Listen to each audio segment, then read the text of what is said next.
کراچی کی جو لٹریری جو فیسٹیول تھا اس میں پہلے ہی عرض کر چکا ہوں کہ یہ کتاب لکھنے کی غلطی میں نے کیوں کی، کہ یہ کتاب میں نے مسلمین کے لیے نہیں لکھی، یعنی آپ کے لیے نہیں ہے، مومنین کے لیے تو بالکل نہیں لکھی، ان سے تو میں معذرت خواہ ہوں اور انتہائی معافی چاہتا ہوں۔ اور میں نے یہ بھی کہا تھا کہ یہ کتاب میں نے اسلامی عالمین کے لیے بھی نہیں لکھی، کیونکہ وہ تو پہلے ہی مجھ سے بہتر سمجھتے ہیں دین کو، سورج کے آگے چراغ جلانے والی بات ہے۔ تو اصل میں یہ کتاب میں نے منکرین کے لیے لکھی، جو سرے سے مانتے ہی نہیں ہیں کہ محمد مصطفیٰ پیغمبر ہیں، اور یہ بھی کہتے ہیں کہ یہ قرآن جو ہے یہ تو انہوں نے خود ہی لکھا ہے، اور پھر یہ کہتے ہیں کہ اچھا وہ جو کہانیاں بیان کی گئی ہیں وہ تو سنی سنائی باتیں ہیں اس دور میں جو سینہ بسینہ چل رہی تھیں، ان کو بگاڑ کے لکھ دیا گیا ہے۔ چونکہ میں بھی انٹرنیٹ سرف کرتا رہتا ہوں، تو یہ کتاب میں نے اپنے پاکستانی طالب علم نوجوانوں کے لیے لکھی، جو اپنی تعلیم اب کتابوں سے نہیں انٹرنیٹ سے حاصل کرتے ہیں، اور میرا بھی مقصد یہ ہے کہ یہ کتاب میں انٹرنیٹ پہ ڈالوں گا۔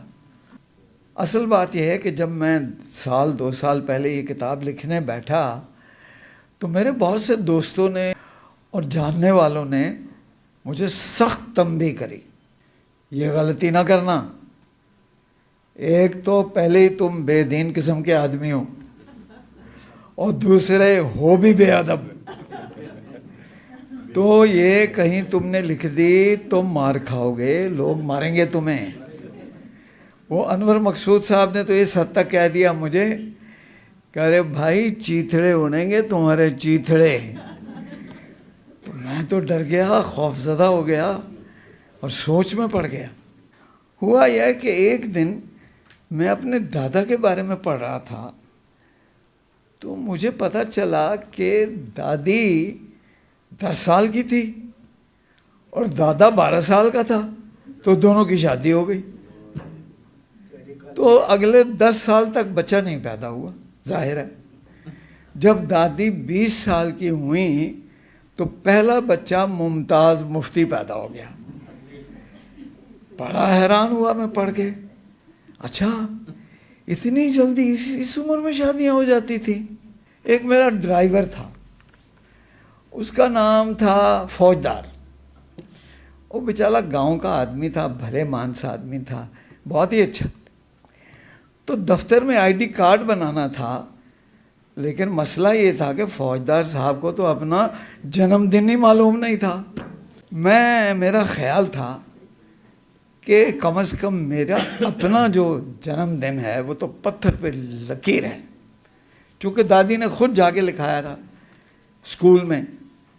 لیکن جب دادا مرے اور وہ ہر بات رجسٹر میں لکھتے تھے تو ان کا رجسٹر دیکھا تو میرا تو ڈیٹ آف برتھ ہی کوئی اور نکلا آیا۔ بڑا پریشان ہوا میں، یعنی میرا اپنا ہی ڈیٹ آف برتھ کھٹائی میں پڑ گیا۔ میری بیگم ہے یہیں کہیں بیٹھی ہیں، ماریں گے مجھے گھر جا کے کہ تم نے کیوں میرا ذکر کیا۔ ان کی 3 برتھ ڈے ہوتی ہیں سال میں، ہاں جی، ہر تیسرے مہینے کہتی ہیں آج میری برتھ ڈے ہے، اور آج تک نہیں پتہ چلا کہ اصل والی کون سی ہے۔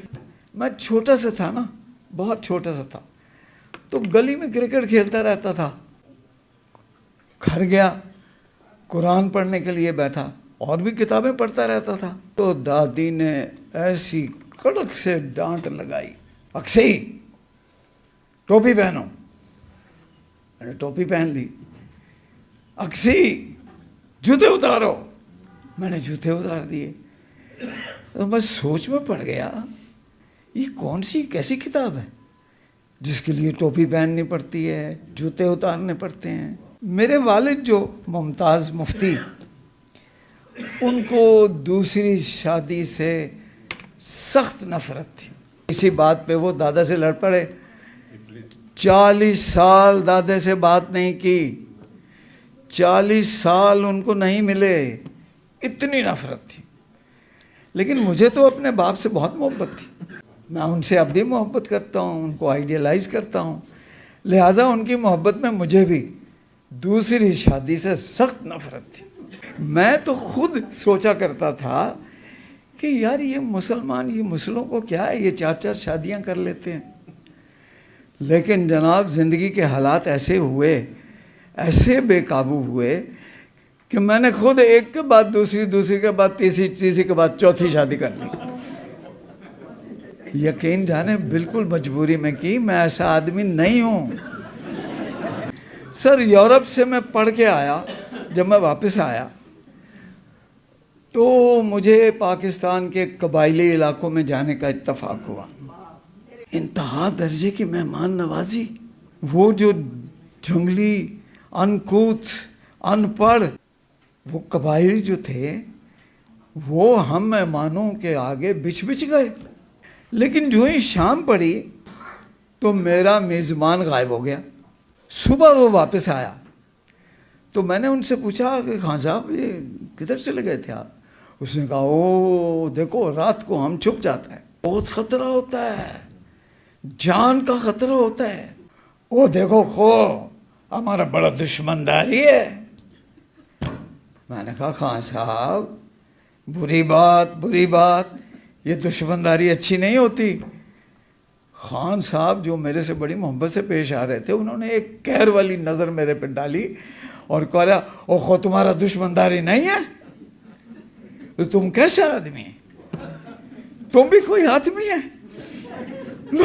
میں تو شرمندگی کے مارے میں وہاں سے دوڑا کہ میری تو دشمن داری ہی نہیں ہے, میں تو انسان ہی نہیں ہوں. میں یہ کتاب نہیں لکھ سکتا تھا جب تک ان تجربات سے نہ گزروں.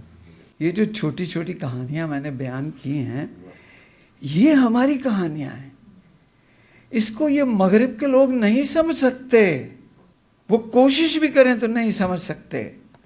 معذور ہیں جو سائنس اور انسانی عقل سے قرآن کی تصدیق کرنا چاہتے ہیں. قرآن سے تو شاید سائنس کی تصدیق ہو سکتی ہے, لیکن سائنس سے قرآن کی اور رسول پاک کی زندگی کو نہیں سمجھا جا سکتا. پاکستان کے سرکاری دفتروں میں کام کم ہوتا ہے اور سیاست زیادہ ہوتی ہے اور گروہ بندی بڑی ہوتی ہے.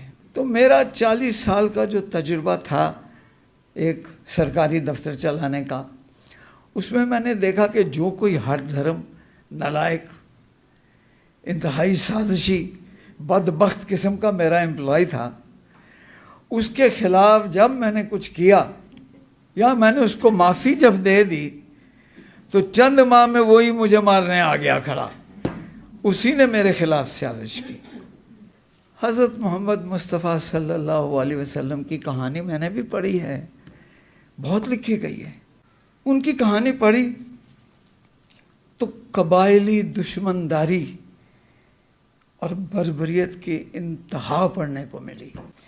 شہیدوں کے, اور وہ بھی بالکل قریبی رشتہ داروں کے, سینے چیر کر کے ان کے جگر نکال کے کچے چبا جانا, ان کی ناک, کان, آنکھیں کاٹ کر اور گلے کا ہار بنا لینا.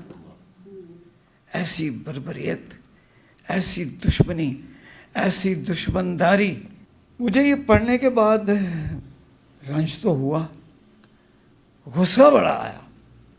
اسی رنج اور غصے کی کیفیت میں سیدھا مدینہ پہنچ گیا. وہاں پہنچ کر نہ تو میری سمجھ میں آیا کہ کس دروازے سے داخل ہونا ہے, یقین کریں, نہ میں نے یہ دیکھا کہ کس رویے سے حاضری دینی چاہیے, اور نہ ہی میرے ذہن میں یہ بات آئی کہ فضیلت کیسے ہوتی ہے. نہ میں ریاض الجنہ میں جانے کے لیے میں نے دھکے کھائے. میں سیدھا جالی پہ گیا اور رسول سے جا کے شکایت کر دی. میں نے کہا سر یہ آپ نے کیا کیا؟ فتح مکہ کے موقع پر آپ نے سب کو ہی معاف کر دیا. وہ سر وہ بی بی مائی ہندہ جو تھی اس کو تو ہرگز معاف نہیں کرنا چاہیے تھا. سر کچا کلیجہ چبا کے کھا گئی, گلے میں ہار ڈال لی ہے اس نے. انتہا کر دی اس دشمنداری میں. ایسی دشمنداری تو نسلوں میں چلنے والی تھی. سر یہ کیا کیا آپ نے؟ میں نے شکایت کر دی.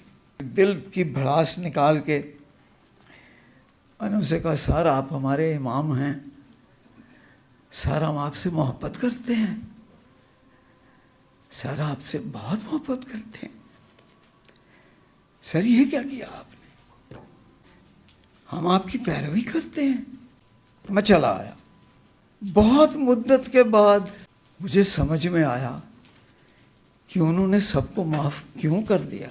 کافر، وہ ان پڑھ، وہ انکوت، وہ بدو، وہ قابل معافی تھے.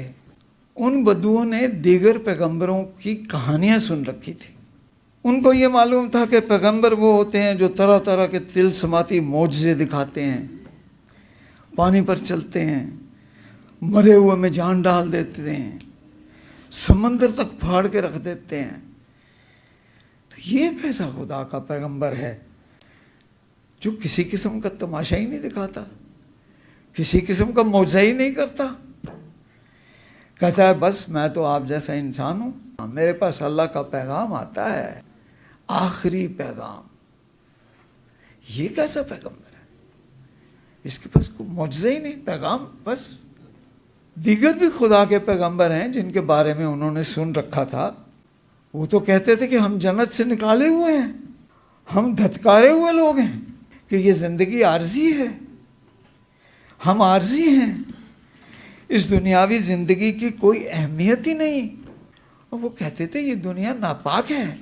یہ کیسا پیغمبر ہے جو کہتا ہے یہ عارضی دنیاوی زندگی ہی سب کچھ ہے، تھوڑے غم ہیں، تھوڑی خوشیاں ہیں، پر یہ زندگی ہی سب کچھ ہے. اس جیون کا یہی رنگ روپ ہے. کچھ تیاگنے کی ضرورت نہیں کہ اس ناقص دنیا میں ہنسی خوشی بسو، کھاؤ پیو، نیک اعمال کرو. ایسا خدا کا پیغمبر تو نہ سنا نہ دیکھا، کیسے مان لیں؟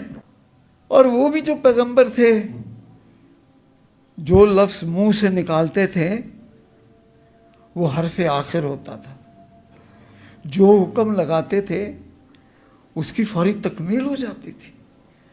لیکن یہ کیسا پیغمبر ہے؟ تو ہر بات پہ دوسروں سے مشورہ لیتا ہے، عورتوں کی عزت کرتا ہے. یہ کیسا پیغمبر ہے؟ اور اس کی بیویاں اس سے بحث مباحثہ کرتی ہیں، اور غلاموں کو عزت دیتا ہے، اپنے پاس بٹھاتا ہے، اپنے جیسا کھلاتا ہے، اپنے جیسا پہناتا ہے. یہ کیسا پیغمبر ہے؟ ہر وہ دنیاوی کام کرتا ہے جو ہم کرتے ہیں، لوگوں کی خوشی اور غم میں شریک ہو جاتا ہے. صبح بازار میں خریداری کر رہا ہوتا ہے، اکثر اپنے کپڑے خود دھو رہا ہوتا ہے، اپنے کام خود کرتا ہے. یہ کیسا پیغمبر ہے؟ تو ہم جیسا بھی نہیں ہے، وہ تو غلاموں سے کام کراتے ہیں. ہاں بس کہتا ہے کہ میں ایک پیغام لے کے آیا ہوں، اللہ کا پیغام.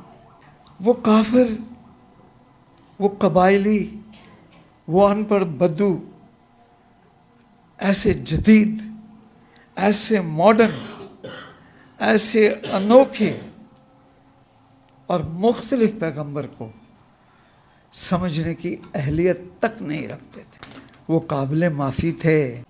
سمجھنا تو محمد مصطفیٰ کو ہم کو ہے.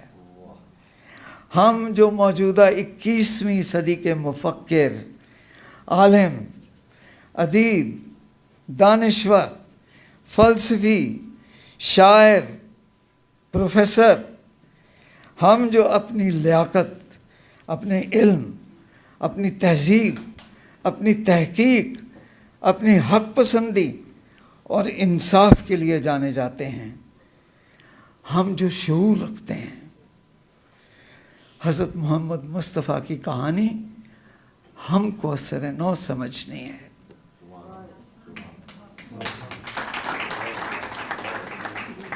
چونکہ جناب اب معافی نہیں ہے.